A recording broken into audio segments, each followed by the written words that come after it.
भगवान श्री कृष्ण का जन्म कंस का वध कर समस्त पृथ्वी लोक को उसके अत्याचारों से मुक्त कराने हेतु हुआ था। किशोरावस्था में ही वह गोकुल से मथुरा आ गए तथा दुष्ट कंस का वध किया।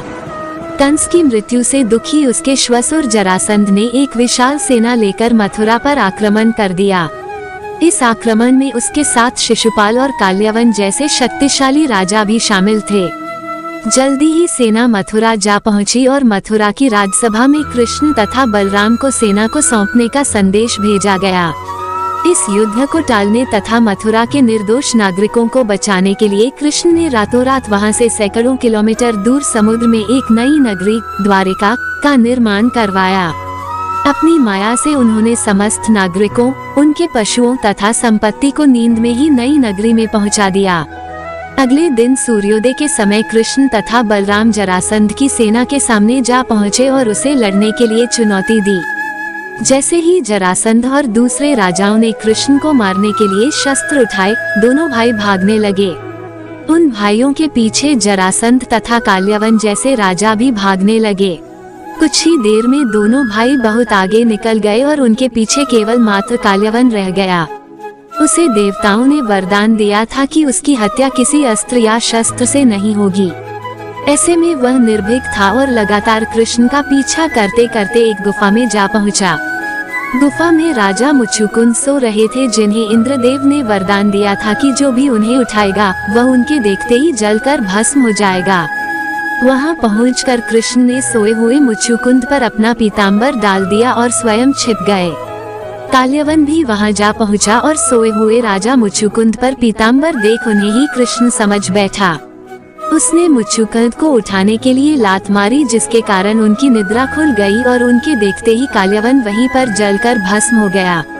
तत्पश्चात कृष्ण ने राजा मुचुकुंद को अपने चतुर्भुज स्वरूप में दर्शन दिए और उन्हें मोक्ष पाने का वरदान दिया। वहीं दूसरी ओर जरासंध और बाकी राजा पूरी तरह से खाली मथुरा देखकर वापस लौट गए।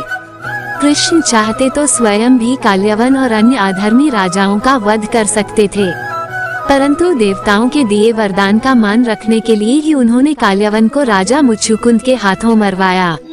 इसी तरह बाद में जरासंध का वध पांडु पुत्र भीम के हाथों करवाकर भूधरा का भार कम किया। इस तरह कृष्ण ने दिया दुनिया को उदाहरण। इस कहानी के बाद कृष्ण के नाम के साथ हमेशा के लिए रणछोड़ जोड़ दिया। कृष्ण की इस कहानी से सीख मिलती है कि अनावश्यक ताकत का प्रदर्शन नहीं कर बुद्धि बल से काम लेना चाहिए। इस तरह हम अपनी शक्ति को खर्च होने से रोक सकते हैं और बड़े से बड़े संकट का भी सामना कर सकते हैं। मनुष्य जीवन में हम सबको कभी ना कभी हार का सामना करना ही होता है, लेकिन हमें उस हार से हार मान लेना ये समझदारी की बात नहीं। हो सकता है हमारे उस हार में ही हमारी बेहतरी हो और ईश्वर ने हमारे लिए कुछ और ही सोच रखा हो। जीवन में कभी निराश नहीं होना चाहिए, क्योंकि कमजोर आपका वक्त होता आप नहीं। अक्सर हमें जो नहीं मिलता उसकी सोच में रहते हैं और अपनी किस्मत को दोष देते हैं, लेकिन हम ये भूल जाते हैं कि हमें जो मिला वो हमारे ही कर्म का फल है और जो नहीं मिला वो भी हमारे ही कर्म के कारण। श्री कृष्ण ने कहा है, मनुष्य का जीवन केवल उसके कर्मों पर चलता है। जैसा कर्म होता है वैसा उसका जीवन होता है।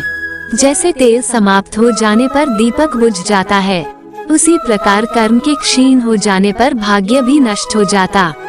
अनुमान मन की कल्पना है और अनुभव जिंदगी का सबक है। सच्ची खुशी तभी होती है जब आपकी सोच, कथन और कर्म में समानता हो। मनुष्य जन्म लेता है तो उसके पास सांसें तो होती हैं, पर कोई नाम नहीं होता। जब मृत्यु होती है तो उसके पास नाम तो होता है पर सांसें नहीं होती। इसी सांस और नाम के बीच की यात्रा को जीवन कहते हैं। न किसी के अभाव में जियो, न किसी के प्रभाव में जियो।